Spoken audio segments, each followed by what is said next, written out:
பாரத ரத்னா புரட்சித் தலைவர் எம்ஜிஆர் அவர்களை நேசிக்கின்ற, வாசிக்கின்ற, சுவாசிக்கின்ற விசுவாசிகளே, எம்ஜிஆர் தரிசனம் நேயர்களே, வணக்கம். நான் அரியலூர் சுகுமாரன்.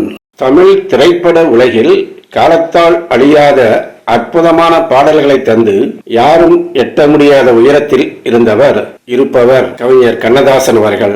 இவர் பாடல்களால் மட்டுமல்லாமல் சிறந்த வசனங்களை எழுதியும் புகழ் பெற்றவர். புரட்சித் தலைவர் எம்ஜிஆர் அவர்களுக்கும் கவிஞர் கண்ணதாசன் அவர்களுக்கும் இடையேயான நட்புறவை பற்றி கண்ணதாசன் அவர்களுடைய மகன் அண்ணாதுரை கண்ணதாசன் அவர்கள் கூறுவதை இங்கே எம்ஜிஆர் தரிசனம் பெருமையுடன் பதிவு செய்கிறது.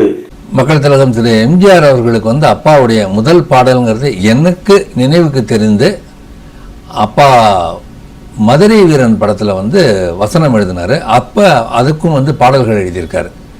அந்த பாடல் தான் எனக்கு தெரிஞ்சு எம்ஜிஆருக்கு முதல்ல அப்பா எழுதின பாடலாக இருக்கணும். ஏன்னா மதுரை வீரன் தான் முதல்ல வசனம் எம்ஜிஆருக்கு வசனம் எழுதினார். அதுக்கப்புறம் நாடோடி மன்னன், மன்னாதி மன்னன் நிறைய எழுதிட்டார். மதுரை வீரனில் அப்பா எழுதினது தான் முதல் பாடலாக இருக்கணும் எம்ஜிஆருக்கு எழுதுனதுன்னு நினைக்கிறேன். மக்கள் திலகம் எம்ஜிஆர் அவர்களுக்கு பாடல் எழுதுறதுங்கிறது சுலபமான விஷயம் கிடையாது. அதுக்கு என்ன காரணம்னா, அவர் தன்னுடைய படங்களில் இடம்பெறுகின்ற பாடல்களில் உள்ள கருத்தை அவர் தான் முடிவு பண்ணுவார். இப்படி தான் இருக்கணும் அப்படிங்கிறத அவர் முடிவு பண்ணுவார். இசையை அவர் தான் முடிவு பண்ணுவார். இந்த டியூன் ஓகே, இதை வச்சு நம்ம பாட்டு எழுதிக்கலாம் அப்படின்னு சொல்லி அதுக்கான கருத்துக்கள் இப்படிலாம் வரணும் அப்படிங்கிறத அவர் தீர்மானமாக இருப்பார். அதனால அந்த கருத்துக்களுக்கு உட்பட்டு எழுதுறதுங்கிறது ரொம்ப சிரமம். ஆனால் எம்ஜிஆருடையே பழகிட்டே இருந்ததுனால அப்பாவுக்கு அது பெரிய விஷயமா இல்லை. அவர் அழகாக அதை ரொம்ப சுலபமாக பண்ணியிருக்காரு. பேசுவது கிளியா பெண்ணரசி மொழியா அப்படிங்கிற ஒரு பாட்டு. அந்த பாட்டில் அப்பா என்ன எழுதியிருப்பாருன்னா, பேசுவது கிளியா பெண்ணரசி மொழியா, கோயில் கொண்ட சிலையா, குத்துமலர் கொடியா அப்படின்னு அந்த அம்மா பாடுவாங்க. பாடுவது கவியா, பாரிவள்ளல் மகனா, சேரனுக்கு உறவா, செந்தமிழர் நிலவா, கேள்வியா முடியும். எல்லாருமே அந்த பாட்டை மேம்போக்கா ரசிச்சு பிரமாதம்னு எம்ஜிஆர் மட்டும் அதை பிடிச்சிட்டாரு. அப்பாட்ட என்ன கவிஞரை சேரனுக்கு உறவான்னு எழுதியிருக்கீங்க அப்படின்னாரு. என்னன்னா, சேர நாடுங்கிறது மலையாள பூமியை சார்ந்தது. அதில் சேரநாடு மலையாள பூமியை சேர்ந்ததுனால நான் மலையாளின்னு சொல்கிறீங்களா அப்படிங்கிற மாதிரி அவர் அப்பாட்ட கிண்டலாக கேட்டிருக்காரு. அதுக்கு அப்பா சொன்னார், சேரனுக்கு உறவான்னு சொன்னேன், அடுத்து என்ன சொன்னேன், செந்தமிழர் நிலவான்னு சொல்லியிருக்கேன்ல அப்படின்னோடனே சிரிச்சுக்கிட்டே கட்டி பிடிச்சிட்டாரா எம்ஜிஆர். அந்த அளவுக்கு வார்த்தைகளை உன்னிப்பாக கவனிக்கக்கூடிய ஒரு மனிதர் அவர்.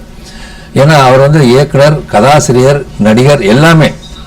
ஒரு தடவை 1001 படம் சம்பந்தமாக படப்பிடிப்பு நடந்துக்கிட்டு இருக்கும்போது அந்த காலகட்டத்தில் அப்பாவுக்கும் எம்ஜிஆருக்கும் கருத்து வேறுபாடு ஏற்பட்டு அவங்க அப்பா எம்ஜிஆருக்கு படங்களில் பாட்டு எழுதலை.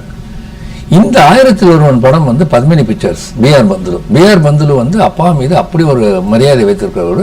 அவரும் 2-3 தடவை எம்ஜிஆர்கிட்ட சொன்னார். ஆனால் எம்ஜிஆர் கிட்ட இப்போ யாருமே சொல்ல மாட்டாங்க இந்த மாதிரி கண்ணதாசன் வச்சு எழுதலாம் அப்படிங்கிறத சொல்லவே மாட்டாங்கன்னா, அவருடைய விருப்பத்துக்கு ஏற்ற மாதிரி அவருக்கு விருப்பத்தை தெரிஞ்சுக்கிட்டு பண்ணுவாங்களே தவிர. அப்போ எல்லா பாடல்களும் ஒரு 2-3 பாடல்கள் எல்லாம் எழுதி முடிச்சுட்டாங்க. ஒரு பாட்டு எம்ஜிஆருக்கு திருப்தி அடையல. எழுதி கொடுத்தாங்க, கொண்டு போய் படிக்கிறாங்க, இல்லை வேற யாரையா வச்சு எழுதுங்க, இன்னொருத்தர் எழுதுறாருன்னு இப்படி ஒரு 3-4 பேர் எழுதிட்டாங்க. அந்த காலகட்டத்தில் இருந்தவங்க எல்லாருமே அதில் அவருக்கு கடைசி வரைக்கும் திருப்தியே வரல. நான் நினைச்சா மாதிரி வரல அப்படின்னு சொல்லிக்கிட்டே இருக்காரு. இப்போ விஸ்வநாதன் நம்ம எல்லாமா எம்ஜிஆர்ட்ட, அண்ணே கவிஞரை கூப்பிடலாமா அப்படின்னு கேட்டிருக்காரு. கவிஞர் அப்படின்னு சொல்லும் போது பார்த்தீங்கன்னா அப்பா தான் எல்லாருமே சொல்லுவாங்க. என்ன காரணம்னா, மற்றவர்கள் எல்லாரையும் கவிஞர்னு சொல்லி அவங்களோட பேரும் வந்துடும். கவிஞர் வாலி, கவிஞர் முத்துலிங்கம், கவிஞர் காமராசன் இப்படி தான் வரும். ஆனால் கவிஞர்னு வெறுமனே சொல்லி முடிச்சிட்டாங்கன்னு அது கண்ணதாசனை குறிக்கும். அந்த மாதிரி ஒரு காலகட்டம். கவிஞரை வர சொல்லலாமா அப்படின்னு விஸ்வநாதன் கேட்டோன்னா எம்ஜிஆர் கொஞ்ச நேரம் யோசிச்சுட்டு சரி அப்படின்ட்டு போயிட்டார். அவருக்கு ஒரு மாதிரி நம்மளை ஒரு விமர்சனம் பண்ணிக்கிட்டு இருக்காரு, எழுதணுமாங்கிற மாதிரியான ஒரு ஃபீலில் போயிட்டார். அப்பா வந்தார், உட்காந்து சிச்சுவேஷனை சொன்னாங்க. சொன்ன வேகத்துக்கு அதோ அந்த பறவை போல வாழ வேண்டும், இதோ இந்த அலைகள் போல ஆட வேண்டும்னு பல்லவியை சொல்லி சரணத்தையும் சொல்லி முடிச்சிட்டார். அதை கொண்டு போய் எம்ஜிஆர்ட்ட பாடி காட்டுறாரு விஸ்வநாதன். அதை பாடினோடனே எம்ஜிஆர் கொஞ்ச நேரம் அப்படியே யோசிச்சார். சரி, நல்லாயிருக்கு, ரெக்கார்ட் பண்ணிவிடுங்க. இன்னும் நம்ம படத்தில் எத்தனை பாடல்கள் இருக்குது அப்படின்னு கேட்டிருக்காரு. இன்னும் ஒரே ஒரு பாட்டு தான் இருக்கா, அதையும் கவிஞர் வச்சு எழுதிருங்க அப்படின்னு சொல்லி அந்த ஒரு பாட்டு ஓடும் மேகங்களே ஒரு சொல் கேளிரும். அந்த படத்தில் 2 பாட்டு தான் எழுதியிருப்பாரு. இப்படி தான் அதுக்கான வாய்ப்பு வந்தது. திரு மருதகாசி ஐயா ஒன்று சொன்னாங்க, அவருடைய பாட்டு ஒன்று, அதில் பொன் பொருளை கண்டவுடன் வந்த வழி மறந்து விட்டு தன் வழியே போகிறவர் போகட்டுமே அப்படின்னு அவர் எழுதி கொடுத்துருக்காரு. அப்போ எம்ஜிஆர் சொன்னார், தன் வழியே போகிறவருங்கிறது ஒரு மாதிரியாக இருக்க, அதை விட வந்து இன்னும் கொஞ்சம் மக்களுக்கு சேர்ற மாதிரி ஏதாவது ஒரு வார்த்தையை மாற்றி போட முடியுமா அப்படின்னு அவர் கேட்டிருக்காரு. அதுக்கப்புறம் கண்மூடி போகிறவர் போகட்டுமே அப்படின்னு மாற்றி கொடுத்துருக்காரு. இதே 2 வருஷம் சொல்லுவாங்க கண்மூடி போகிறவர்னு எம்ஜிஆரே சொன்னாரும்பாங்க. பட் இதுதான் உண்மை. அது வந்து அவருடைய விஷன் சொல்கிறேன். அதாவது மக்களுக்கு போய் சேரணும்னா இப்படியெல்லாம் வார்த்தைகள் வேணும் அப்படிங்கிறதுல வந்து அவர் குறியாக இருந்திருக்கு. எம்ஜிஆர் வந்து உலகம் சுற்றும் வாலிபனை ஆரம்பிக்கிறார்.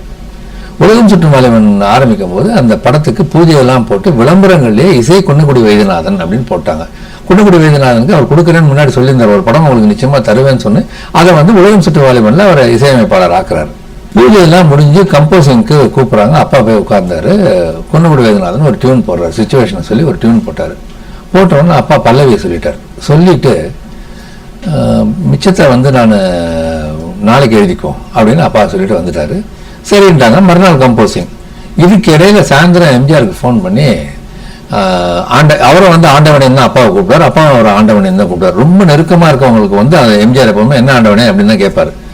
அப்பா ஃபோன் பண்ணி ஆண்டவனே இந்த படத்துக்கு வந்து குன்னக்குடி உங்களுக்கு சரியாக வராது, ஏன்னா நீங்கள் உலகம் முழுக்க போய் எடுக்க போகிறீங்க, ரொம்ப மாடர்ன் மியூசிக் தேவை. அவர் இசையில் வந்து நான் தெய்வம் எல்லாம் எழுதியிருக்கேன், ஆனால் அதுவும் இதுவும் வேற வேற இதில் இருக்குது, இதுக்கு வந்து நீங்கள் விஸ்வநாதனை போட்டால் நல்லாயிருக்கும் அப்படின்னோடனே எம்ஜிஆர் நான் யோசிச்சு சொல்கிறேன்னு சொல்லி கட் பண்ணிட்டார் ஃபோனை. 1.5 மாதம் எம்ஜிஆர்கிட்டேருந்து ஃபோனே வரல. அப்பா கிட்ட இருக்க அசிஸ்டன்ஸ் பஞ்சு அருணாச்சலம், அவினாசி மணி, மதுரை திருமாறன் இவங்க எல்லாரும் பேசிக்கிறாங்க, கவிஞருக்கு எதுக்கு இந்த வேணாத வேலை, அவர் கூப்பிட்டாரு போனோமா, யார் மியூசிக் போட்டாங்கன்னா பாட்டு எழுதிட்டு வர வேண்டியதானே, இவர் பண்ணாமல் போட்டார் பாருங்க, இப்படின்னு கவிஞர் கூப்பிட போகிறது இல்லை அவர் அப்படிங்கிற மாதிரி இவங்களாம் பேசிக்கிட்டு இருக்காங்க. 1.5 மாதம் கழிச்சு எம்ஜிஆர் கூப்பிட்றாரு. கூப்பிட்டு ஆண்டவனே நீங்கள் சொன்னதை யோசிச்சு பார்த்தேன், கரெக்டு, நான் குன்னக்குடியை கூப்பிட்டு பேசிட்டேன், உங்களுக்கு இன்னொரு படம் கொடுக்குறேன் அப்படின்னு சொல்லிட்டேன், இப்போ இந்த படத்துக்கு விஸ்வநாதன் தான் மியூசிக்னு சொல்லிட்டாரு. ஆனாலும் அப்பா பாட்டு எழுத கூப்பிடல. அதுலேயும் வந்து ஒரு 3-4 பாட்டுக்கு அப்புறம் தான் வந்து அப்பா போய் 2 பாட்டா என்னமோ எழுதினார், 2-3 பாட்டா, லில்லி மலருக்கு கொண்டாட்டம், அவ்வளோ ஒரு நவரச நாடகம், அப்புறம் இன்னொரு பாட்டு உலகம் உலகம்னு நினைக்கிறேன். எதுக்கு சொல்கிறேன், ஒரு மனிதன் ஒரு விஷயத்த சொல்றான்னா நம்ம மேல அவன் வச்சிருக்க மரியாதை, அவன் நிச்சயமா உண்மையான அன்போடு சொல்றாங்கிறத புரிஞ்சுக்கிற அளவுக்கு அவங்க 2 பேருக்குள்ள ஒரு நட்பு இருந்துச்சு. உலகம் சுற்றும் வாலிபன் இந்த படத்தை வந்து, இந்த படத்துக்கு நிறைய கதைகள் இருக்கு. அதான் நான் சொன்ன மாதிரி அப்பா வந்து குன்னக்குடி வைத்தியநாதன் மியூசிக்ல இருந்து விஸ்வநாதன் மியூசிக் மாத்தினாரு எல்லாம் சொன்னோம்.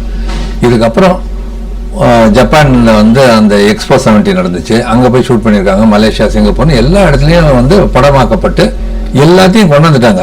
இப்ப எம்ஜிஆரை தவிர என்ன படமாக்கப்பட்டிருக்குங்கிறது யாருக்குமே தெரியாது. ஏன்னா அங்க ஒரு பிட்டு இங்க ஒரு பிட்டுன்னு சாங்லேயும் அப்படிதான் எடுத்திருக்காங்க, எதுவுமே யாருக்குமே தெரியாது. நான் சொன்ன மாதிரி எம்ஜிஆர் வந்து ஒரு நடிகர் மட்டும் இல்லை, ஒரு இயக்குனர், ஒரு பெஸ்ட் எடிட்டர். அவரால் வந்து சிறந்த இசையை தேர்ந்தெடுக்க முடியும், சிறந்த பாடல் வரிகளை வசனங்களை தேர்ந்தெடுக்க முடியும். எம்ஜிஆர் என்ன பண்ணார், எடிட்டிங் ரூம் போயிட்டு 2 நாள் யாரையுமே உள்ள விடலை. எம்ஜிஆர் எடிட்டர் 2 பேரும் உள்ள உட்காந்துருக்காங்க. சாப்பாடு மட்டும் போகும், காலையில் போய் குளிச்சுட்டு வந்து திருப்பி உட்காருவார். இப்படியே வந்து 2 நாள் முழுக்க உட்காந்து அவர் எடிட் பண்ணி கொடுத்ததான் இன்னைக்கு நம்ம பார்க்குற படம். அந்த எடிட்டரே அசந்து போயிட்டாருங்கிறாரு. அப்படி தோல்லேருந்து எடுப்பாரான், இதை வந்து இந்த இடத்துல சேருங்க, இது அந்த ஷாட் ஒன்று மார்க் பண்ண, அதை இங்கே கொண்டாந்து சேருங்கன்ட்டு ஒரு எக்ஸ்பர்ட் எடிட்டர் எப்படி பண்ணுவாரோ அதை வந்து பண்ணியிருக்காரு எம்ஜிஆர். அதுக்கு காரணம் வந்து ஒரு பேசிக்காக அவருக்குள்ள வந்து அந்த இயக்கும் திறமை தான். அது வந்து மறுக்க முடியாத ஒரு விஷயம். எம்ஜிஆருடைய பன்முக திறமைக்கு அது ஒரு காரணம்னு சொல்லலாம். அதே மாதிரி திரு எம்ஜிஆர் அவர்கிட்ட வந்து ஒரு வசனத்தை சொன்னீங்கன்னா, இந்த வசனத்தை இதை விட இப்படி பண்ணால் நல்லா இருக்கும் அப்படிங்கிற அளவுக்கு சொல்லுவார். தன்னுடைய படங்களில் எந்த படத்துலையுமே பார்த்தீங்கன்னா எம்ஜிஆர் வந்து சிகரெட் பிடிக்க மாட்டார், குடிக்க மாட்டார். சம்பந்தம் இல்லாமல் ஒரு பொண்ணு பின்னாடி போய் விரட்டிட்டு போய் லவ் எல்லாம் பண்ணவே மாட்டார். பெரும்பாலான படங்களில் கதாநாயகிக்கு தான் காதல் வரும். இன்னொன்று, அப்படியே குடிக்கக்கூடிய ஒரு மாதிரி ஒரு சூழல் வருதுன்னாக்கா குடிச்சா மாதிரி நடிப்பார், நடிச்சுட்டு தான் குடிக்கல அப்படிங்கிறத காட்டுவார். ஒரே ஒரு படம் எனக்கு தெரிஞ்சு வந்து ஒளி விளக்குன்னு நினைக்கிறேன், எம்ஜிஆர் குடிச்சிட்டு வருவார். அப்போ ஒரு எம்ஜிஆர் கூட இன்னொரு எம்ஜிஆர் சொல்வார், தைரியமாக சொல் நீ மனிதன் தானா அப்படின்னு சொல்லி இந்த மதுவில் விழும் நேரம்னு அதையும் வந்து அதை நியாயப்படுத்தியிருப்பார். வாழ்நாள் முழுக்க ஒரு கொள்கையோடு படம் பண்ண ஒரே நடிகர் எனக்கு தெரிஞ்ச எம்ஜி ராமச்சந்திரன் மட்டும்தான். அவர் தான் எம்ஜிஆர் தான். ஏன்னா இப்படியெல்லாம் பிரின்சிபலாக இருந்தாக்கா நம்ம சினிமாவில் வர முடியாதுன்னு தான் இன்றைக்கி எல்லாமே பண்ணுறாங்க. ஆனால் இப்படி தான் வருவேன், அதை மக்கள் ஏற்றுப்பாங்கங்கிற தன்னம்பிக்கை அவருக்கு இருந்துச்சு. அது நிச்சயமாக அவருக்கு பெரிய அளவில் அவர் ஒரு முதலமைச்சர் ஆகிற அளவுக்கு அவருக்கு வந்து உதவி பண்ணுச்சு. எம்ஜிஆர் அப்படின்னு சொல்லும்போது உடனே வந்து கூடவே ஞாபகம் வர்றது வந்து சாண்டோ MMA சின்னப்பா தேவர். சின்னப்பா தேவர் வந்து முதல் படம் ஆரம்பிக்கிறாரு எம்ஜிஆரை வச்சு.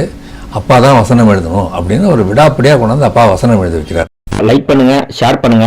சேனலை யாரும் சப்ஸ்கிரைப் பண்ணாதவங்க இருந்தா சப்ஸ்கிரைப் பண்ணிட்டு பக்கத்தில் இருக்கிற பெல் ஐக்கான பிரஸ் பண்ணிடுங்க. அப்பதான் நாங்கள் போஸ்ட் பண்ற வீடியோஸ் உங்களுக்கு நோட்டிபிகேஷனா வரும். உங்களிடமிருந்து விடை பெறுவது உங்கள் ஓவியன் அரியலூர் சுகுமாரன் மற்றும் எம்ஜிஆர் தரிசனம் டீம். ஒரு குற்றமில்லாத மனிதன் அவன் கோயில் இல்லாத இறைவன்.